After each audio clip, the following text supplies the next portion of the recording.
Hi, it's Diana. Today we're going to make grilled cheese and tomato soup. So as always, before I start, I have my hair pulled back, I have my hands washed, I have my recipe printed. We're going to get started on our prep. First for our soup, because once we put it in the pot, it's going to all need to simmer together for about 30 minutes. So we're going to get our soup going first, then we'll make our grilled cheese, and then we'll come back and finish up our soup. So the first thing for the tomato soup, I'm going to pull all my ingredients and make sure I have everything ready.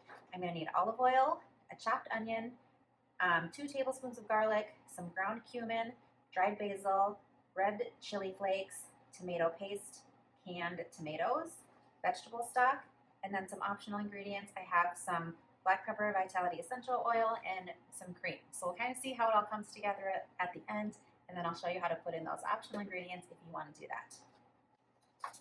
So the first thing, we're going to chop our onion. Now, later on in our recipe, we are going to use an immersion blender to blend our soup. So your onion doesn't have to be super finely chopped right now because it will get blended up later.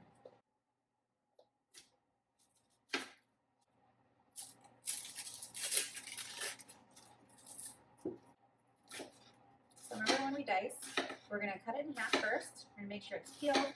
We're going to do straight lines down all the way from one side to the other. But you don't want to go all the way through to the root because you want to use that root side to hold your onion together. See, I went a little bit too close on the edge here, so some of them are falling off. But for the most part, you want the root to hold those slices together. So then you can just rotate your onion and you can continue on with your dice this way. And we'll get rid of that little root part. Set that to the side. And we'll cut our onion off.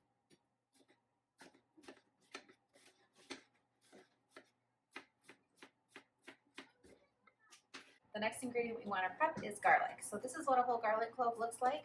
I'm just going to push my finger in it and I'm going to break it apart, and you'll see these beautiful little cloves that are inside. So I pull one of them off. It just looks like that. So we're just going to peel this and then we're going to dice it up, and that's going to make the base for our soup. So the recipe calls for 2 tablespoons. I'm going to say that's about 2, maybe 3 cloves. So I'll just pull 3 of those off. So to peel these, you're just going to hold it so the root part's at the bottom, the tip is at the top, and you're just going to pop the tip over to peel it down, and then you'll be able, just like an onion, to just peel that skin right off. And I'm going to show you another way too. If you're having a hard time peeling those, like these ones are just a little bit more wet, so they're harder to peel. All you do is you take this, you take your big chef's knife, so you're going to lay your garlic clove on the cutting board.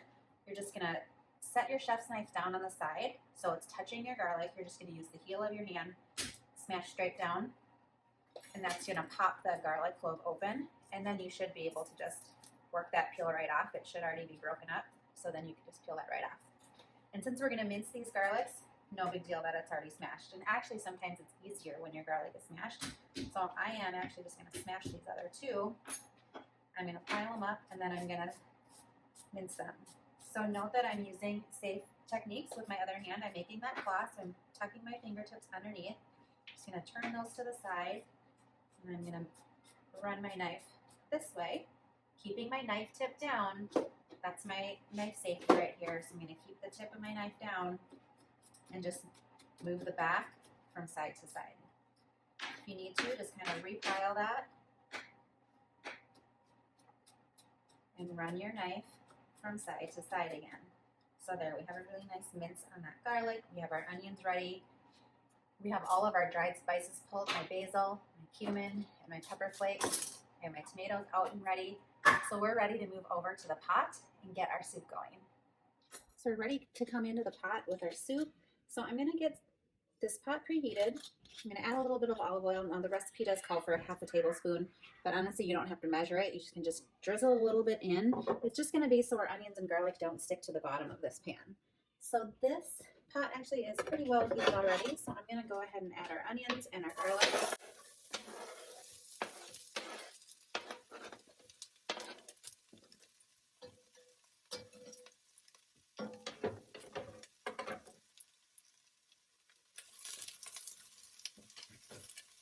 So we're going to let our onions and garlic cook down for about 5 minutes, and I can tell actually just from how hot it feels and from how much noise the onions are making that this pot is a little bit too hot. So I'm just going to turn it down just a touch because we want these onions to just sweat and start to caramelize, but we don't want them to burn. So I want that heat to be medium, low to medium, somewhere in there, so the onions are not going to burn.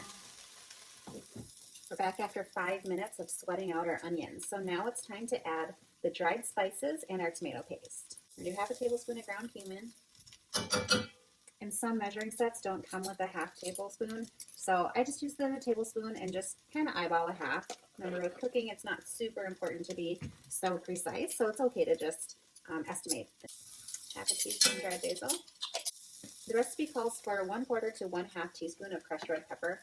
I'm going to start with just 1/4 because crushed red pepper is pretty spicy. So if I want to add spice later, I can always add more. But for now, I'm just going to start on the lower end until I know how spicy it's going to be. Just going to give that a stir so the spices can start toasting. And here we're going to come in with our tomato paste. And this is 1 6-ounce can of tomato paste.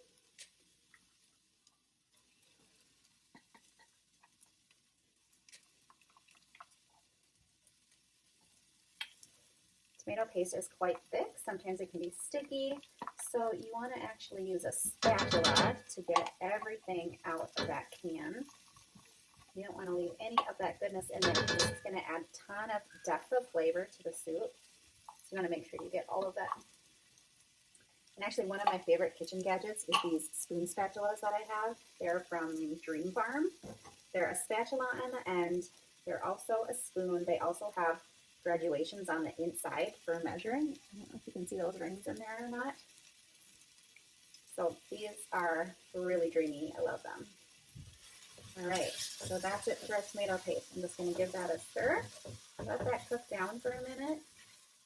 Start to get those flavors marrying each other. And here you want to make sure that your heat is nice and low because you don't want that tomato paste to burn to the bottom. While that's cooking for a minute, I'm going to prepare our vegetable stock. And instead of buying big quarts of vegetable stock and essentially paying for water, what I do is just get some vegetable base and I use that to mix with water, and it just makes your own vegetable stock. This is what the vegetable base looks like. It says on the directions to use 1 teaspoon per 8 ounces, which is a cup. I find that that is quite a lot, so I usually do half of that. So I'm going to do the 4 cups, which is 1 quart of water. And then I'm going to measure out 2 teaspoons. So I'm using half the amount of vegetable base that it calls for on the side of the jar. And like I said, these little spoons are measuring spoons already. So this one is a teaspoon. So I'm going to just add those 2 teaspoons in here. I'll get everything mixed up, and then this vegetable stock is going to heat up with here, and then we're going to add our tomatoes. 2 full cans. So I did 1 can of San Marzano whole tomatoes, and then I did 1 can of crushed tomatoes. And if you only have one or the other, that's totally fine. You can do all crushed tomatoes, you can do all San Marzano whole tomatoes, you can do all diced tomatoes. It really doesn't matter because it's all going to end up about the same consistency at the end when we blend it all together. This is where we're going to break away from our tomato soup because this is going to simmer for 30 minutes. So let's get going on our grilled cheese. If you're joining me for class to make these grilled cheeses in person, what we're going to do is take one of these pieces of bread and cut them in half because I know we meet after lunch.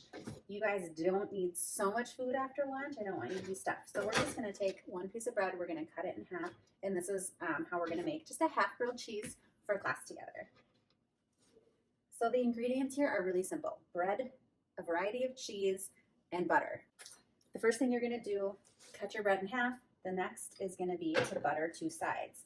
Now this is how I want my grilled cheese to go together. So I'm going to butter the outside of these breads because we're going to put the butter side down into the hot pan to get a good toast on it. That's what's going to give it that good crunch on the outside when you take a bite into a grilled cheese, and it's super satisfying texture. This is how we're going to achieve that by just putting some butter on the outside. So if you're not a fan of butter, you can just use olive oil. You can brush that on. You can use ghee if you like that.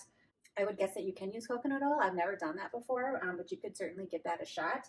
I'm just kind of classic. I'm just going to go with butter for today. The cheeses that we're going to use, I like to do a variety, and that's because more variety of cheese will give you more depth of flavor. with your grilled cheese. So I'm using some cheddar, some Havarti, which is this white, and then I have some Gouda here, which is this white also. So I'm just gonna cut these in half actually, so I can get them layered in together. I want like some of each cheese in every bite. So I'll show you how I'm gonna layer those up in the pan. I'm getting a pan heated up on this side over medium heat. I want that to already be hot before I put anything in it, because that's gonna give your bread that nice crisp toast.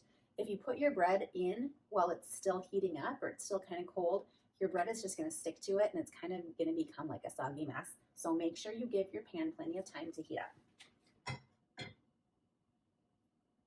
Meanwhile, we're checking in our tomato soup here. It's bubbling just a little bit, so I'm gonna bump the heat up a tiny bit. I wanna see just a tiny bit more activity than that, some nice simmer bubbles, and let's just keep that going. Okay, I think our pan is heated up enough here. Listen for when I put my bread down, you wanna hear a nice sizzle in there. That's gonna tell you that it's hot enough.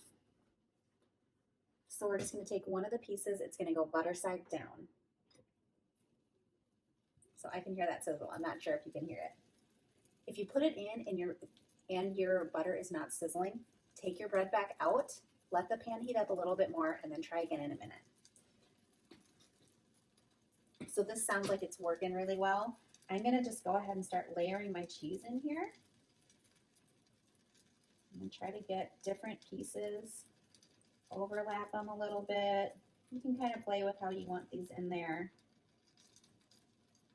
Some cheddar, some Gouda. Here's my Havarti. We're going a lot of cheese on this one. That is totally fine. All right. Once you have your bread down with the butter side facing the pan, layer your cheese in. You're gonna lay your second piece of bread on. The butter side is gonna be up, because when you flip your sandwich over, that's the side that's gonna get toasted. So make sure your butter side is up when you lay this other piece of bread on top. What I'm looking for as I grill this cheese is I'm gonna watch the cheese to see when it's gonna start melting. I'm also gonna keep an eye on the piece of bread that's pan side down. I don't want it to burn. So what I can do now actually is just turn my heat down. Now that I know my pan was nice and hot when I put the bread in, it started to get that toast on it. So I'm just gonna turn the heat down so the bread doesn't burn while I'm trying to get my cheese to melt. You're gonna be really tempted here to pick up your sandwich and look underneath just for a little bit. Trust that it's going. Give it time to get that nice toast on it before you disturb it. Checking in on our tomato soup again. I've got some nice little simmer bubbles going on here, so I'm just gonna scrape the bottom, make sure that nothing's sticking and nothing's burning. This is quite a long time, 30 minutes for it to be simmering, so I just don't wanna be surprised by anything getting stuck to the bottom and burning. Okay, so as I look at my grilled cheese, I'm not sure if you probably can't see it from there, but I'm gonna try to lift this up to show you. You can see that the cheese is starting to melt. It's starting to bend over and kind of melt into that bottom piece of bread. So now is a good time for me to flip it over so I can check on how golden brown that bottom piece of bread is. So that looks beautiful. I'm gonna give it time on this other side so we can toast that other piece of bread, and also so our cheese can continue melting in there. Now watch this one too. You don't want that bottom piece of bread to burn. So if you need to, just go ahead and turn your fire down even more. Let's check on our grilled cheese. So this bottom one has been toasting for a minute or two. So I'm just gonna flip it back over, check the golden brownness. That looks absolutely beautiful. Love that. And then just look in the edge here, and I can see that my cheese is melted in there. So that's great. Both sides are perfectly golden brown. So that's it. My grilled cheese is done. Let's check on our tomato soup, finish that off, and then we'll be ready to eat. We're gonna finish off our tomato soup by blending it. So this is an immersion blender. I'm gonna turn it all the way down to number 1, so the least amount of agitation. I don't wanna splash any hot soup on myself. All I wanna do is just get all the tomato pieces broken up. So I'm just gonna blend it in short little spurts here to get some of the tomatoes broken up.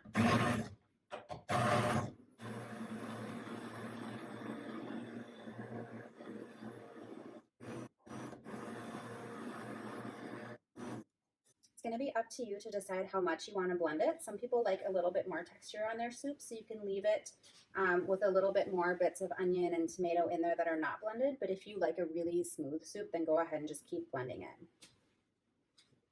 All right, so I have my tomato soup, I have my grilled cheese.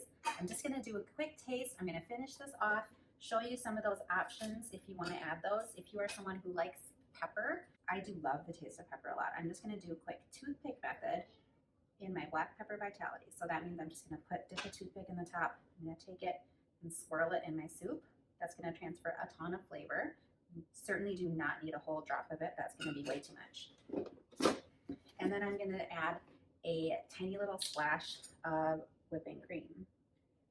This is gonna make it a creamy tomato soup. So I'm just gonna add not even a teaspoon, just like a little bit on the end of it. I'm gonna stir that in. Creamy tomato soup and a grilled cheese sandwich looks awesome to me. I'm gonna go eat my lunch. Thanks for watching. I hope you enjoyed this recipe. If you wanna get more recipes just like this, hit subscribe on my YouTube channel, hit that bell so you get notified of when I post new videos and new recipes. Enjoy your food, and I'll see you next time.